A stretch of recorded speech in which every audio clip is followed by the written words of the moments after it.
ابو ایوب انصاری رضی اللہ تعالیٰ عنہ سے روایت ہے، آپ فرماتے ہیں مصطفیٰ کریم صلی اللہ تعالیٰ علیہ وسلم کی بارگاہ میں ایک شخص آیا اور عرض کرتا ہے یا رسول اللہ علمنی واوجز، یا رسول اللہ آپ مجھے تعلیم دیجئے، کچھ بات ارشاد فرمائیے، کوئی چیز مجھے پڑھائیے لیکن ہو بالکل مختصر۔ عرض کرتے ہیں یا رسول اللہ علمنی، مجھے کچھ سکھائیں، مجھے کچھ پڑھائیں لیکن واوجز ہو بالکل مختصر۔ مصطفیٰ کریم صلی اللہ تعالیٰ علیہ وسلم نے جب اس کی بات سنی تو حضرت ابو ایوب انصاری رضی اللہ تعالیٰ عنہ فرماتے ہیں رسول اللہ نے اسے 3 باتوں کی تلقین فرمائی۔ آقا نبی جی علیہ السلام نے کتنی باتوں کی تلقین فرمائی؟ 3 باتوں کی۔ مصطفیٰ کریم صلی اللہ تعالیٰ علیہ وسلم کا جو خطبہ حجۃ الوداع ہے، آپ نے آخری حج کے موقع پہ جو خطبہ ارشاد فرمایا جناب بالکل مختصر ہے لیکن ایسا جامع اور معنی خطبہ ہے کہ قیامت تک اگر اس کی تشریح لکھی جاتی رہے تو جناب قلم ختم ہو سکتے ہیں، کاغذ ختم ہو سکتے ہیں، اس خطبے کی تشریح ختم نہیں ہو سکتی۔ بالکل مختصر جامع اور معنی الفاظ کے اندر مصطفیٰ کریم صلی اللہ علیہ وسلم کا وہ خطبہ تھا۔ اسی طرح یہ حدیث مبارکہ جو آپ نے اس صحابی کو ارشاد فرمائی جس نے عرض کی یا رسول اللہ مجھے تعلیم فرمائے، کوئی چیز سکھائے لیکن ہو مختصر، مصطفیٰ کریم صلی اللہ تعالیٰ علیہ وسلم نے سب سے پہلے جو اسے تعلیم فرمائی آپ نے فرمایا اذا قمت فی صلاتک فصل صلاۃ مودع، آپ نے فرمایا جب تو نماز کے لیے کھڑا ہونا تو نماز ایسے پڑھ کہ جیسے زندگی کی تیری آخری نماز ہو۔ مصطفیٰ کریم صلی اللہ تعالیٰ علیہ وسلم نے کیا فرمایا؟ فرمایا اذا قمت فی صلاتک فصل صلاۃ مودع، آپ نے فرمایا جب تو نماز کے لیے کھڑا ہونا جناب تو نماز کو ایسے پڑھ جس طرح یہ زندگی کی تیری آخری نماز ہو۔ جس طرح آج ہم جناب جمعہ پڑھنے کے لیے آئے، گھر سے نیت کیا کرتے آئے، پتہ نہیں آئندہ نصیب ہوگا یا نہیں ہوگا، تو بڑے اہتمام کے ساتھ آئے اور بڑی حضور قلبی کے ساتھ ہم آئے اور اللہ تعالیٰ کی بارگاہ میں توبہ اور استغفار کرتے ہوئے ہم آئے اور اس امید سے آئے کہ رمضان مبارک اس جمعہ مبارک کے صدقہ میں ہم سب کے گناہوں کو معاف کروائے گا۔ رمضان مبارک کی اس آخری جمعہ کے صدقے میں اللہ تعالیٰ ہم سب کی بخشش فرمائے گا۔ جس طرح تم اس امید سے آج اس جمعہ المبارک میں آئے تو حضور صلی اللہ تعالیٰ علیہ وسلم نے فرما دیا، فرمایا اذا قمت فی صلاتک فصل صلاۃ مودع،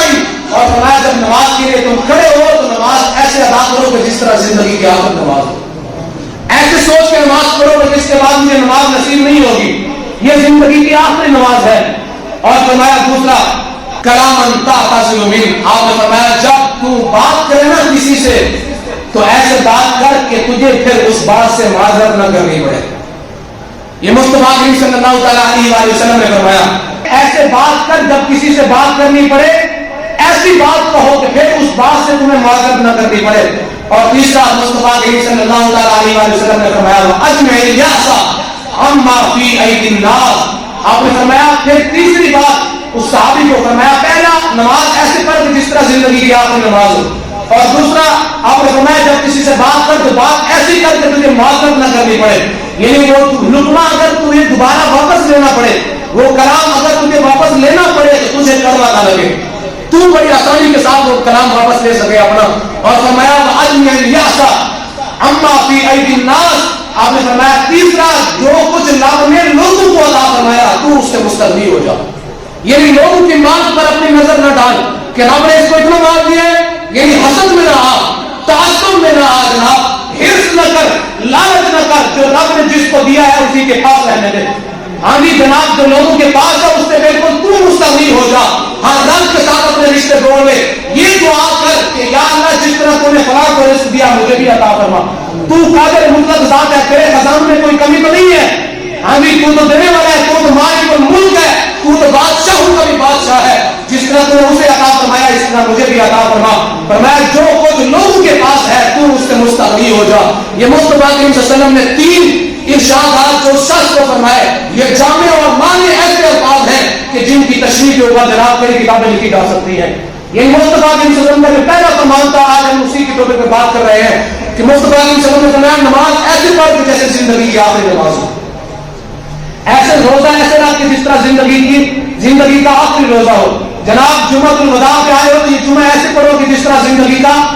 آخری جمعہ ہو، جب کوئی بات کرو تو بات ایسے سوچ سمجھ کے کرو کہ یہ میری زندگی کی آخری بات ہے، شاید اس کے بعد میں بات کر سکوں یا نہ کر سکوں، اسی طرح سوچ سمجھ کے بات کرنی چاہیے۔ یہ تھے کچھ پیغامات جو رمضان مبارک کا یہ آخری جمعہ ہمیں دے کے جاتا ہے، جو بندہ نیکیاں کر کے پھر اس کو برباد کر دے، یعنی رمضان مبارک کا مہینہ جیسے ہی ختم ہوتا ہے نا تو پھر لوگ فحش کاموں میں، لغویات میں لگ جاتے ہیں۔ جو رب تعالیٰ کا قرآن فرماتا ہے آیا ود احدکم ان تکون له جنۃ من نخیل، رب تعالیٰ کا قرآن فرماتا ہے کہ کیا تم میں سے کوئی شخص یہ پسند کرے گا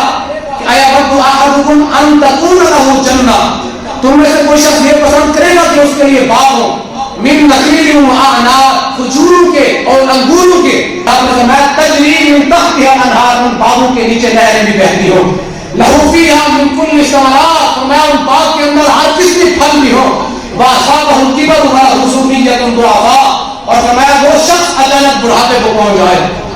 اللہ اکبر، اس کے باغات بھی ہوں، سب کچھ ہو، ایسے باغات ہو جن کے نیچے نہریں بھی بہتی ہو، ہر قسم کے پھل بھی ہو، اچانک وہ شخص بوڑھا ہو جائے اور اس کے چھوٹے چھوٹے بچے بھی ہوں۔ رب فرماتے ہیں کوئی شخص یہ پسند کرے گا اچانک سب کچھ ہونے کے باوجود بندہ بوڑھا ہو جائے اور اس کے چھوٹے چھوٹے بچے ہوں، فَأَصَابَهَا إِعْصَارٌ فِيهِ نَارٌ، اور فرمایا پھر اس پر ایک آگ کا ایسا گولا آئے جو اس پورے پاک کو جلا کر رکھ دے، پھر اس کو راکھ بنا کر رکھ دے، فَأَصَابَهَا إِعْصَارٌ فِيهِ نَارٌ فَاحْتَرَقَتْ، فرمایا پھر ایک آگ کا ایسا گولا آئے جس کے اندر آگ جلتی ہوئی ہو، فَاحْتَرَقَتْ، وہ پوری اس جناب پاک کو جلا کر رکھ دے، راکھ بنا کر رکھ دے، اور میں تم میں سے کوئی شخص یہ پسند کرے گا؟ رب تعالیٰ نے یہ مثال دی ہے انسان کو سمجھانے کے لیے کہ رب تعالیٰ نے تمہیں موقع دیا رمضان مبارک کا مہینہ نیکیاں کمانے کے لیے، اپنے اعمال سدھارنے کے لیے، رب کو راضی کرنے کے لیے۔ اب جب تم نے رب کو راضی کر لیا رمضان مبارک کے مہینے میں، اپنے آپ کو سدھار لیا، اعمال ٹھیک کر لیے، جیسے ہی عید کا دن آیا تو سب کچھ برباد کر دیا، ہاں جی، پھر تم بڑھاپے کو پہنچ گئے، اپنے چھوٹے چھوٹے بچے بھی نہیں دیکھے جناب، ایک آگ کا گولا آیا، یعنی شیطان جیسے ہی کھول کے آیا تو اس نے پھر فحاشی کی طرف لگا دیا، پھر وہی سارے گناہ تمہارے اندر آ گئے۔ تو رب فرماتا ہے یہ تو ایسے ہے کہ جیسے کسی شخص نے اپنا ایک جناب بنایا باغ، اپنا بنا ہوا باغ جناب، جس کے اندر کھجور بھی ہو، انگور بھی ہو، نیچے نہر بھی بہتی ہو، اور جناب وہ پھل بھی دیتا ہو ہر قسمی، لیکن بندہ اچانک اپنے آپ کو بوڑھا کر دے اور چھوٹے چھوٹے بچے بھی ہوں، پھر آگ کا گولا آئے وہ سارے باغ کو تباہ کر کے رکھ دے۔ یہ مثال ایسے ہے کہ جیسے نیکیاں کر کے پھر وہ اسے تباہ کرے، نیکیاں کرے پھر اس کو کوئی برباد کرے، نیکیاں کر کے پھر گناہوں کی طرف واپس چلا جائے، پر میں یہ ایسے ہے کہ جیسے کوئی اپنے باغات کو خود تباہ کر رہا ہو۔